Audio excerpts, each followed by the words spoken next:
Could Aaron Glenn's Jets coaching staff begin to take shape soon? Some intriguing candidates for coordinator positions are now on the radar. Let's break it down today on Locked On Jets.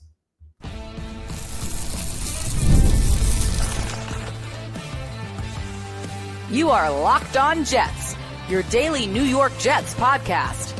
Part of the Locked On Podcast Network, your team every day. Welcome. This is the Locked On Jets podcast, part of the Locked On Podcast Network, your team every day. It's Tuesday, January 28th, 2025, and I'm your host, John B. from GangGreenNation.com. Thank you so much for making the show your first listener, first watch every day. A big shout out to you everydayers. This is a daily podcast covering the New York Jets with new episodes each day through the week, Monday through Friday. Today's episode is brought to you by FanDuel. Super Bowl 59 is here, and there's no better way to make every play more exciting than with FanDuel Sportsbook. New customers can bet just $5, and if you win, you'll score $200 in bonus bets. Download the app or head to FanDuel.com to get started. On today's show, we're going to have our first look at the 2025 NFL Draft. We're going to discuss a skill Aaron Glenn displayed in his introductory press conference that could serve him well during his tenure as Jets head coach. But we begin by talking about Glenn's potential coaching staff. Now, at the time we are recording this podcast, the Jets have still not hired an offensive coordinator or a defensive coordinator. But there is a report out on Tuesday from Josina Anderson that the Jets are talking about bringing in Lions passing game coordinator Tanner Engstrand as their potential offensive coordinator, and also Steve Wilks, a longtime coach, a longtime NFL coach, as their defensive coordinator. Wilks worked as a volunteer coach this year in college for the University of Charlotte, and was last in the NFL a year ago when he ran the number 3 scoring defense in the league. He was the 49ers defensive coordinator and then left San Francisco after last season. And there have been all kinds of rumors in the days over the past couple of days about who the Jets are going to hire as their coordinators. On the offensive side of the ball, we've gone from Mark Brunell to Nick Caley, and now Tanner Engstrand is a name that's popped up. Now, Engstrand was viewed as a potential successor to Ben Johnson in Detroit, because Ben Johnson was Detroit's offensive coordinator these last couple of years and got the head coaching job with the Chicago Bears. The Lions decided to go in a different direction. The Lions hired somebody who might be a familiar name to Jets fans. They went with John Morton, who was the Jets offensive coordinator back in 2017. And that could potentially open up the path for the Jets to hire Tanner Engstrand as their next offensive coordinator. Now, Engstrand has been with Detroit since 2020. He began as an offensive assistant in 2020. In 2021, he became an offensive quality control coach. In 2022, he was promoted to the tight ends coach and became the passing game coordinator. And then in 2023, he dropped the tight end coach duties and served solely as Detroit's passing game coordinator. Now, there's an old expression, victory has 1,000 fathers. So you watch the Detroit offense, and it was a dynamic unit. How much did Tanner Engstrand have to do with that as the passing game coordinator? It's difficult to say. How much was Engstrand? How much was Ben Johnson? How much of it was just the offense? The offense had so much talent on it that a lot of coaches would have made it look good. I don't know. And, whenever you're dealing with a first-time coach or a first-time executive, you never really know how they're going to handle the step up. It's true of Aaron Glenn. But we don't know for sure that Aaron Glenn's going to be a great head coach. We hope he will. We can look at skills that he's displayed and say there's a pretty good chance this will translate. But at the end of the day, you don't really know. And for Tanner Engstrand, how would he handle being the guy in charge? He's been a deputy to Ben Johnson. Ben Johnson was the guy in charge of the Detroit offense. It's difficult to say. But what I would say is the qualities I'd want in a Jets offensive coordinator kind of overlap with Engstrand's resume. I like the idea that he's a young guy. He's only 42. I like the idea he's been exposed to a lot of new ideas. The Lions ran one of the most cutting-edge offenses in the league. He also worked in the past with Jim Harbaugh. So a good background, a good pedigree. These are encouraging things. You never know how someone's going to step up. I mean, on paper, Mike LaFleur's resume looked really good when the Jets hired him in 2021. He had the Kyle Shanahan seal of approval. And Jets offense, and I don't know how much of it was really LaFleur's fault or how much of it was, they just never had a quarterback while LaFleur was here, but the Jets offense never really succeeded under him. But I think that, this is the type of guy I'm looking for a Jets offensive coordinator. And as we know, because Glenn comes from a defensive background, his offensive coordinator hire is going to be extremely important. That's I think whenever you hire a defensive coach, you're always focused on who his offensive hires are going to be. And when you hire an offensive coach, you're focused on who his defensive hires are going to be. Because I've mentioned this many times on the show. One of the big tasks of the head coach is figure out what I'm good at, figure out what I'm not good at. And for the things I'm not good at, bring in coaches who can fill in those gaps. So really interesting candidate, Tanner Engstrand. I think that this would be a interesting hire. I think I would approve of if the Jets went in this direction. On the defensive side of the ball, Steve Wilks has been a guy who's been mentioned for a week or so as a potential defensive coordinator for Glenn. Now, I think the importance of the defensive coordinator went up yesterday during Glenn's introductory press conference because he said he's not going to be calling the plays on defense. And, this could go either way. I mentioned it yesterday. I don't know that it's a big deal if he called plays or if he didn't call plays. You just don't want him to be in charge of the entire defense the way Jeff Ulbrich was. Jeff Ulbrich didn't just call plays. He was also the guy who was in charge of doing everything on the defensive side of the ball. Glenn, as the defensive head coach, even if he was calling plays, would need to bring in somebody who could handle the bulk of the defensive game planning for that week and then hand things over to Glenn on Sunday. Well, Glenn's not even going to call defensive plays, and I don't think that's a bad move, but it does add significance to who that hire is going to be. And Wilks is a guy who I think would be, if not a home run hire, it would be a double because Wilks has been in the NFL for a long time. He's worked as a secondary coach for Chicago and the Chargers and the Carolina Panthers. He was Arizona's head coach for a year in 2018. He's worked as a defensive coordinator in a number of stops for Carolina, for San Francisco, for Cleveland. He was San Francisco's defensive coordinator last year when they went to the Super Bowl. A couple of years ago, he had a brief stint as the Panthers interim head coach. And while his head coaching experience was not successful, you only become a head coach if you're well regarded as an assistant in this league. The fact that Wilks has been a head coach twice, now one of them on an interim basis after an in-season firing, but the fact he's been a head coach twice speaks to the fact that he's a pretty good assistant coach. But even going a little deeper, this is something I feel strongly about is when you are a first-time head coach, you should always have at least one former head coach on your staff. And the reason for that is you're stepping into a new world. This is true of coaches who ascend from assistant to head coaches. It's true of anybody in any work environment. When you get a promotion, when you step into a role you've never had before, there inevitably are going to be things you're not thinking about. There inevitably will be tasks put in front of you that you never really had the chance to plan for. And while Steve Wilks' head coaching tenure was quite unsuccessful, he was one and done in Arizona. It was generally viewed as a disastrous hire.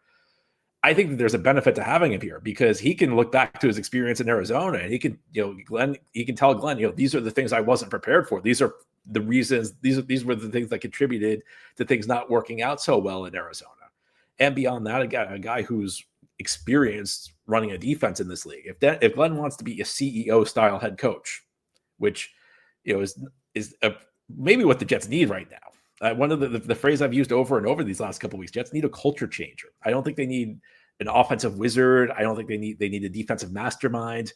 I think they need a guy who's going to come in and instill discipline. I think they need a guy who's going to come in and instill accountability. If Glenn is focused on these things, he needs someone he can trust to run his defense.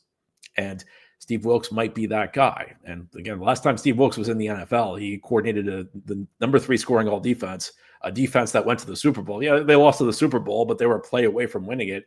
And that defense did give Kansas City some problems in the championship game last year. Now, here on the Locked On Jets podcast, we're going to turn our attention to Glenn. And we're going to turn our attention to what happened at his introductory press conference yesterday, because I think there was one exchange Glenn had, and it was actually after the press conference that was over, that offers insight into a skill that's going to be important for him, and a skill that may serve him well. And we'll talk about what that is continuing here on this Tuesday edition of Locked On Jets. This episode of Locked On Jets is brought to you by FanDuel. Super Bowl 59 is here. One game, 2 teams, endless possibilities. And there's no better way to make every play more exciting than with FanDuel Sportsbook. Whether it's predicting the first touchdown, calling the MVP, or even betting on the coin toss, FanDuel makes it easy to get in on the action. With live betting all game long, you can adjust your bets as the game unfolds and feel the thrill from kickoff to the final whistle. And the live betting feature lets you stay involved no matter what happens on the field. And the app is super easy to navigate. Plus, knowing you can place a $5 bet and potentially win $200 in bonus bets for the Super Bowl, that's icing on the cake. Download the app or head to FanDuel.com to get started. Bet just $5, and if you win, you'll score $200 in bonus bets at FanDuel.com. That's FanDuel.com. Bet with FanDuel, official partner of Super Bowl 59. Thank you so much for making Locked On Jets your first listener, first watch every day. Big shout out to you every day. This is a daily podcast covering the New York Jets with new episodes each day through the week, Monday through Friday. Aaron Glenn was introduced to the media yesterday. He had his introductory press conference.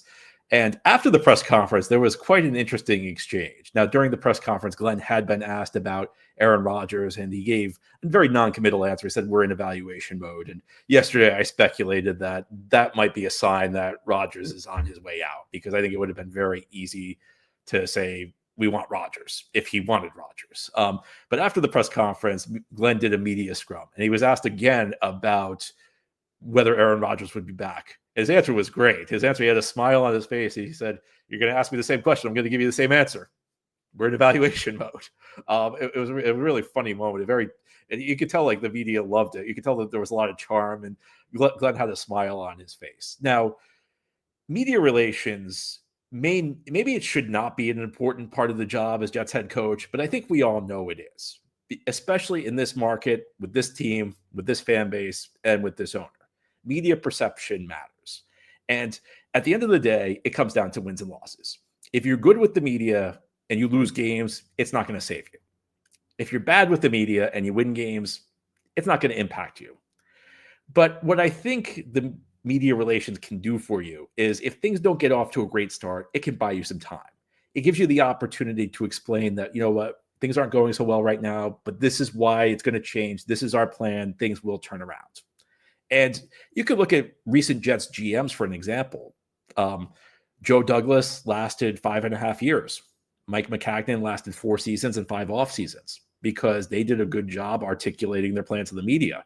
Frequently, the plan that they articulated really wasn't accurate.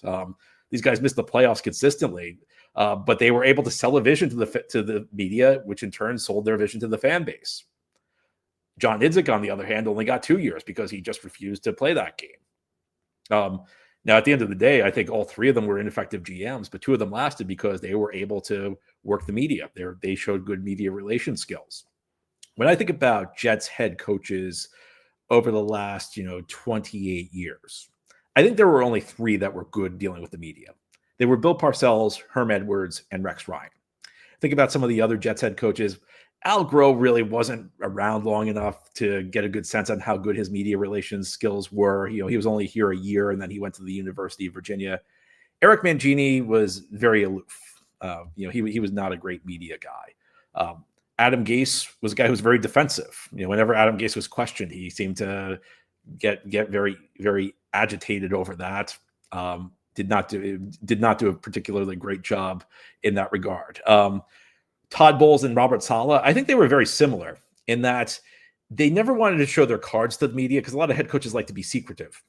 A lot of head coaches don't like to, don't like to give public information on their team that they don't need to give. The problem with Bowles and Saleh was they did the same thing. In order to obscure what was going on with their team, they'd say things that were objectively false. They'd say things that were obviously not true to try and throw the media off the scent. The problem with that was it gave the perception they didn't know what was going on in their own locker room. I think they knew what was going on in the locker room. I think they were intentionally kind of trying to deceive, throw people off the scent. It was just, they were saying things that were just so obviously not true that it gave a bad perception. And that's the reason neither of those guys really got a big benefit of the doubt.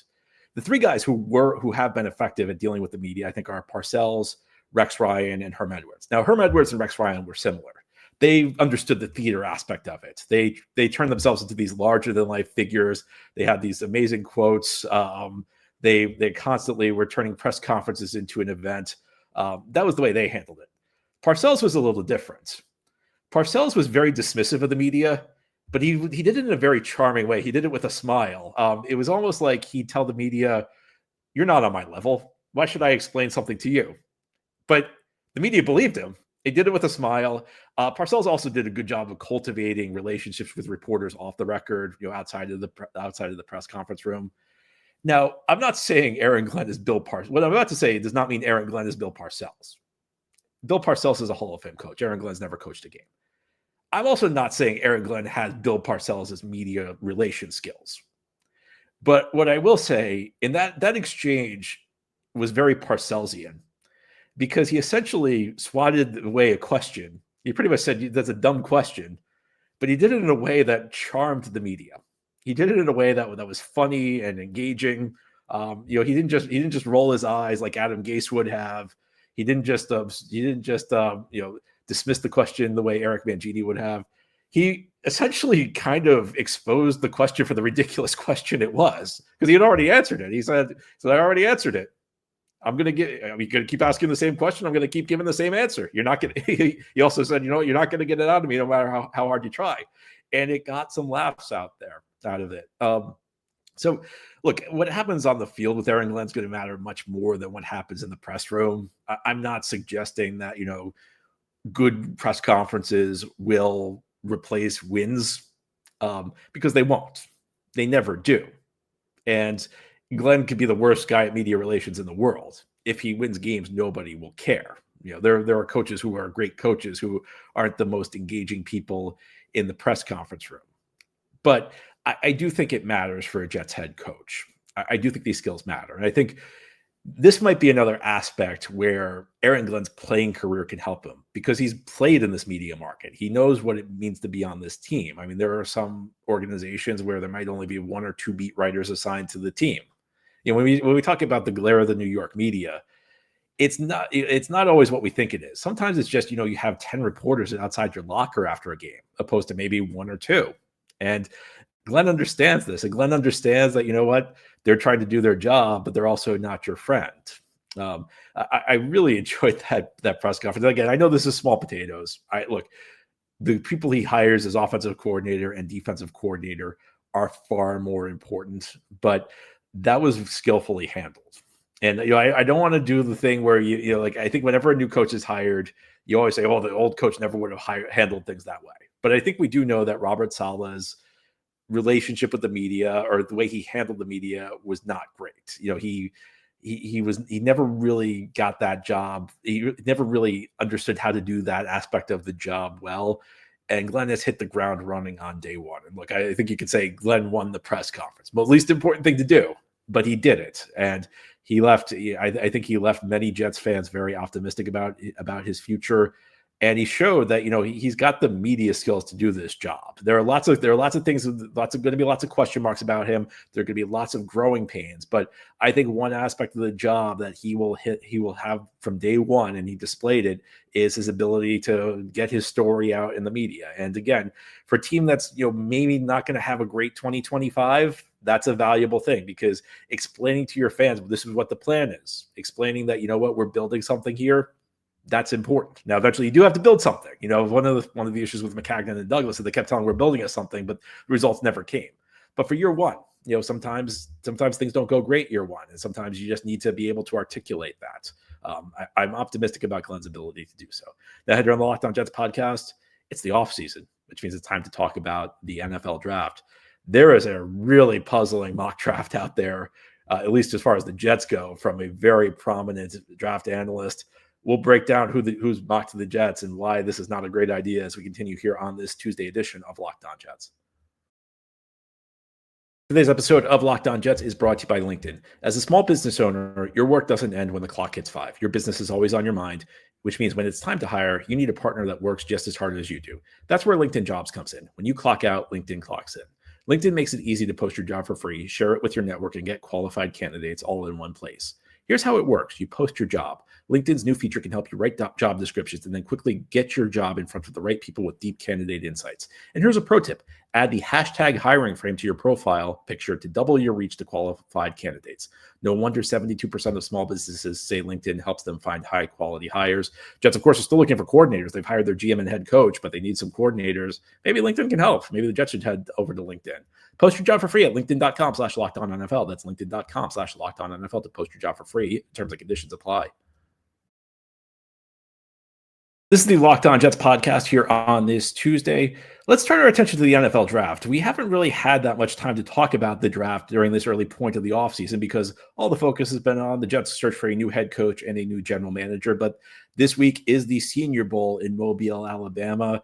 It is a key point in the offseason. It's when the draft process really starts to kick into high gear, because after the Senior Bowl, then we've got the combine, then we'll have in-person workouts, we'll have in-person visits, all leading to the NFL draft in late spring. And NFL insider Dan Jeremiah this week posted his first mock draft, and Jeremiah is one of the more prominent NFL draft analysts. He had very close ties with the Jets' former GM Joe Douglas. I'm not so sure he's got ties as deep to the current administration, but Jeremiah always seemed to be in the know about the Jets under Joe Douglas. He may have less of an insider view now, but with the 7th overall pick, Jeremiah gives the Jets Tyler Warren, the tight end out of Penn State. And I'm just going to tell you right now, I don't think that Tyler Warren should be an option for the New York Jets at 7th overall.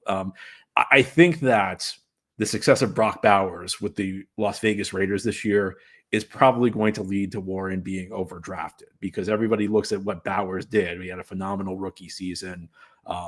And people will say, well, tight end is he's such a mismatch. We got to get our own Brock Bowers. I just don't think Tyler Warren is in the same class as Brock Bowers. Brock Bowers was a guy who came in and dominated the SEC as a true freshman. Tyler Warren is a good prospect. I'm not saying I wouldn't draft Tyler Warren later, but I wouldn't draft Tyler Warren in the top 10.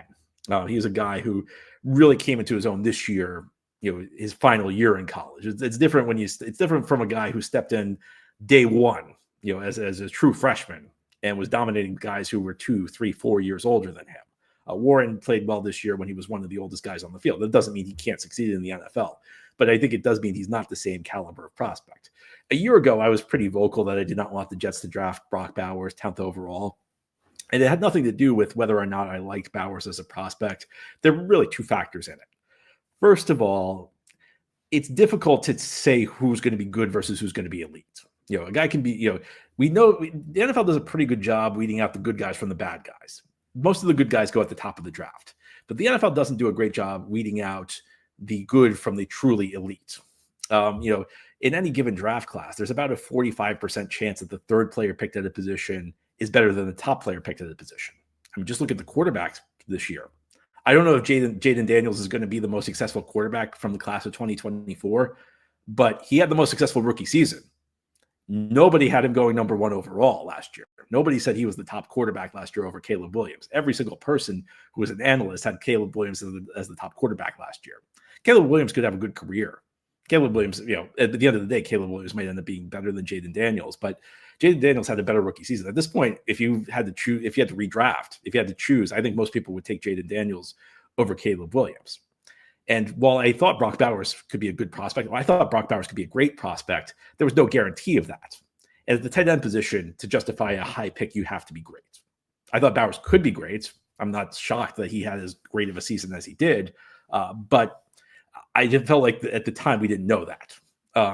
The other aspect of this was that the Jets needed help on the line, and they drafted Olu Fashanu, and Olu Fashanu is off to a good start. And I think, look, if Olu Fashanu continues at his current pace, that pick will be justified for the Jets. And I think, especially in this era where fantasy football is so prevalent, people lose track of the importance of winning in the trenches. But football is a game where controlling the trenches is absolutely critical. It is essential to win in the trenches. And I still think that taking offensive line over tight end, that's a move. If you get a good offensive lineman, it's almost always going to be more valuable than a tight end. And the same is true on the defensive line. And the Jets have issues on the defensive line. I think that the Jets should probably look to fortify the trenches this year with their first round pick. And if not, then there are some other players available. But Tyler Warren comes in, and he's a prospect that's not as good as Brock Bowers. I don't think there's any way you could judge Tyler Warren as an equal prospect to Brock Bowers a year ago. And look, remember, if I wasn't a fan of taking Brock Bowers a year ago, I'm not going to be a fan of taking Tyler Warren, who's an inferior prospect. And that's just because at the tight end position, there are so few difference makers in this league. You could draft Garrett Wilson top 10, and Garrett Wilson, you could argue Garrett Wilson's a top 15 receiver. He's not a top 10 receiver, though. He's still very much worth that pick. He's still very much worth a top 10 pick because he's a guy who's a consistent 1,000-yard receiver. At the tight end position, unless you're one of the top 2-3 guys in the league, it's very difficult to justify using a top 10 pick. And there's really nothing that suggests, is Tyler Warren just going to be a good starting tight end? Well, he's just a good starting tight end. I mean, you can get those guys in round 2, round 3. Even a lot of the elite guys go round 2, round 3 at the tight end position. Um, I think that taking a tight end that high would be a major luxury pick for the Jets. And the Jets just have other needs that they need to fill at this point. I don't even think Tyler Warren should be a consideration if he's going to go that high. Now, if Tyler Warren's going to fall to like their second round pick, then by all means, then he's a guy I'd have interest in. But I think that this would be a pick that would be fraught with risk. I'm not, there's no pick you can say is a failure at the point you make it, because at the end of the day, it really matters how well the player turns out. But there are picks that are riskier than others. There are picks that, if you take a wide receiver like Garrett Wilson, the odds are very high it's going to work out, because Garrett Wilson came into the league and he had a defined skill set. He was able to run routes. He was able to, the second Garrett Wilson stepped foot on an NFL field, he was able to win the way NFL players win, because NFL wide receivers win by running good routes and creating separation. And that's what Garrett Wilson did in college at Ohio State. Tyler Warren, I think he's a talented player, versatile guy. Penn State lined him up all over. They even used him as a wildcat quarterback at points this season. But that's not to say, that's different from saying that it's a good idea to pick him in the top 10.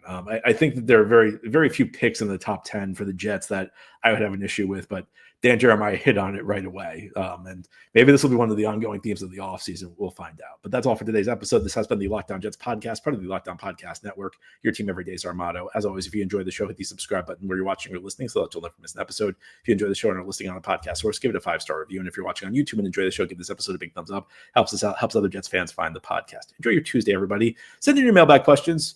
Unless there's some sort of other breaking news, we're going to try and do our weekly mailbag tomorrow on Wednesday. So again, send in your questions. Can't wait to answer them.